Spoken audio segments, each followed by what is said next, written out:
Hello, friends, fellow Canadians. I'm Christopher M. Michaud. Welcome to the podcast. This is The Canadianist. Today, we're bringing Driven Wealth, the rise and fall and future of the North American auto dream to a close. Over the past episodes, we've walked through the full arc of the North American auto industry, from its early beginnings through wartime mobilization into the rise of the middle class and then into the pressures, decline, and uncertainty that followed. Today, we move into the final chapters where everything comes together.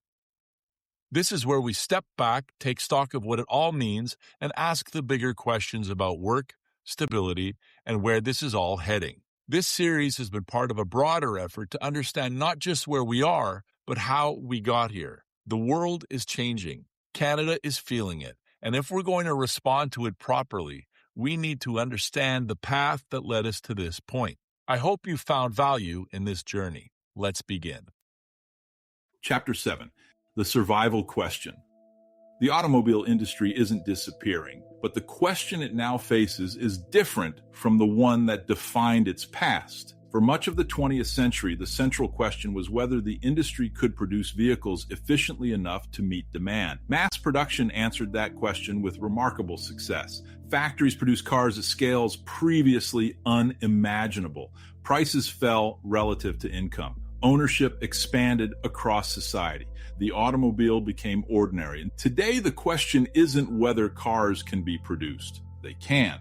The question is whether the industry can continue to generate broad prosperity in the way it once did. Survival, in corporate terms, isn't the same as success for society. Automobile companies will likely continue to exist. Vehicles will still be manufactured. Technology will continue advancing. New forms of mobility may emerge, combining electric drivetrains, digital platforms, and autonomous systems.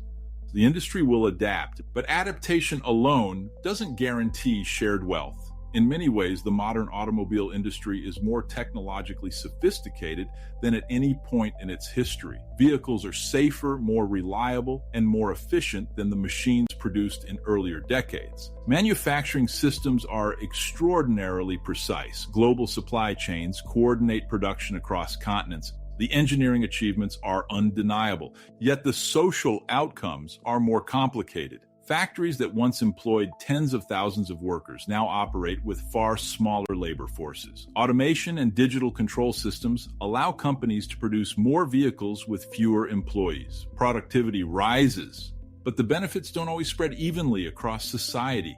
Communities that once depended on large manufacturing plants have had to reinvent themselves. Some have succeeded, others continue to struggle. The automobile industry now exists within a broader economic environment shaped by globalization, financial markets, and technological disruption. Decisions about where vehicles are built, how parts are sourced, and how production is organized are influenced by global considerations rather than purely national priorities. Capital moves easily across borders. Factories can move as well. For governments, this creates a difficult balancing act. Public policy can encourage domestic production through incentives, infrastructure investment, and regulatory frameworks. Yet no single government controls the entire global system within which the industry now operates. Economic strategy must compete with international forces. This reality raises deeper questions about what success means in the 21st century. If automobile companies remain profitable but employ far fewer workers, has the industry succeeded? From a corporate perspective, the answer might be yes. From a social perspective, the answer is less certain. The automobile industry once functioned as a powerful mechanism for distributing prosperity. Millions of workers earned wages that allowed them to participate in the very economy they helped create. Middle-class stability emerged from the combination of industrial productivity and strong labor participation. That alignment no longer occurs automatically. Rebuilding it would require new thinking about technology, employment, education, and economic policy. It might involve redesigning how industries connect to communities. It might require new models of training and workforce development. Or it may prove impossible to recreate the conditions that once existed. History doesn't repeat itself exactly. The industrial age that produced the automobile's golden era emerged from a unique combination of demographics, energy abundance, technological breakthroughs, and political choices. Those circumstances can't simply be recreated, but they can be studied. Understanding how the automobile industry once generated widespread prosperity offers clues about how modern economies might pursue similar outcomes in new forms. The goal isn't to recreate the past, it's to learn from it. The automobile itself will likely remain part of everyday life for decades to come. Whether powered by gasoline, electricity, or technologies not yet fully imagined, vehicles will continue to connect people with opportunity. Movement will still matter, but the deeper challenge lies beneath the steel and software. The question that once animated the industry remains unresolved. Can ordinary work still produce extraordinary stability? The answer, once obvious, is now uncertain, and the future of the automobile industry may help determine whether it becomes clear again. Chapter 8. The Road Ahead. If the past century of the automobile industry teaches us anything, it's that technology alone doesn't determine outcomes. Systems do. The automobile itself didn't automatically create a prosperous middle class. What mattered was the alignment between technology, labor, government policy, and economic incentives. When those forces moved in the same direction, the results were remarkable. Millions of people found stable work. Communities grew. Prosperity spread far beyond the factory floor. But when those forces drifted apart, the system produced very different results. The machines remained. The stability didn't. Today, the automobile industry sits at another turning point. Electric vehicles, advanced automation, artificial intelligence, and digital connectivity are transforming how vehicles are built and used. Entire supply chains are being redesigned around batteries, software, and electronics. These technologies hold enormous promise. They can reduce pollution, improve safety, and reshape how people move through cities and across regions. They may even open entirely new industries that we can't yet fully imagine. But technology doesn't decide how wealth is distributed. People do. The choices made by governments, corporations, workers, and consumers will shape whether the next phase of the automobile industry produces broad prosperity or simply greater efficiency. A highly automated system can produce vehicles with incredible precision and very few workers. From a purely technical standpoint, that's an achievement. From a social standpoint, it raises important questions.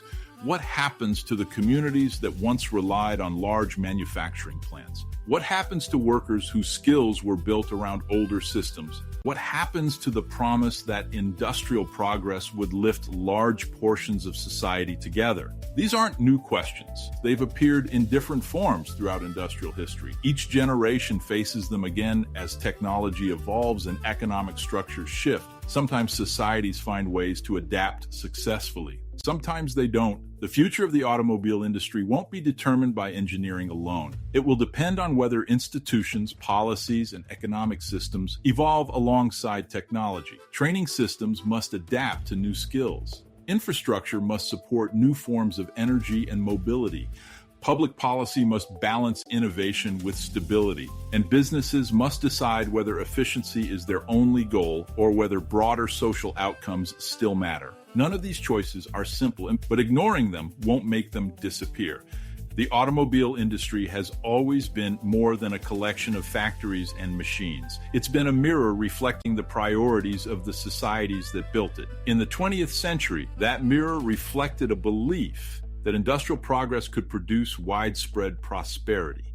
That belief shaped policies, labor agreements, and economic expectations. The results were imperfect, but they were powerful. Today, we face the opportunity to decide what the next reflection will show. Will the automobile industry remain a symbol of technological progress while leaving communities behind? Or can it once again become part of a system that links innovation with shared stability?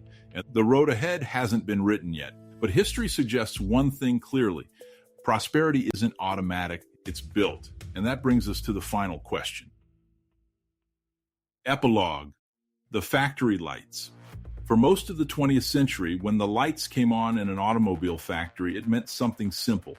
Work had begun. Thousands of people would walk through the doors before sunrise. Machines would start moving. Steel would be stamped, engines assembled, bodies welded, paint applied. By the end of the day, vehicles would roll off the line, each one carrying the labor of hundreds of workers. Those factories weren't just buildings, they were promises. Inside them, people believed that steady work could build a steady life. A job at the plant meant you could buy a house, raise a family, and imagine a future that felt secure. It meant the next generation might start a little further ahead than the last. For a while, that promise held.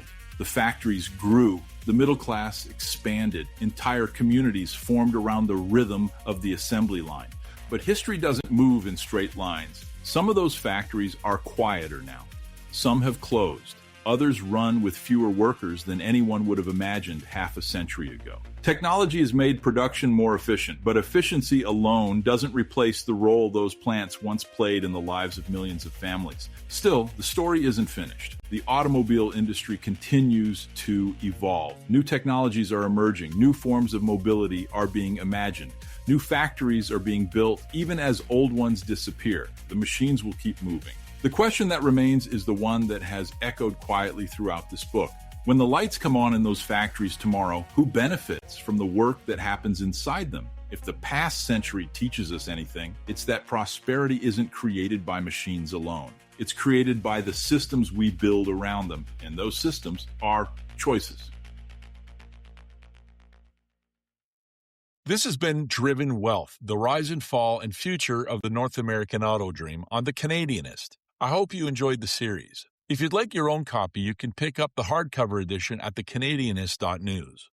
New book episodes drop every Tuesday and Friday. And coming up next week, we begin After the Boom, Canada and a Demographic Shift, where we explore how Western countries are dealing with an aging population, the pressure generational shifts are placing on systems and economies, and how Canada compares in that global context. I'm Christopher M. Michaud, and I'm a Canadianist. Be sure to subscribe to the podcast so you don't miss the next episode. And if this resonates with you, I invite you to continue the conversation at thecanadianist.news.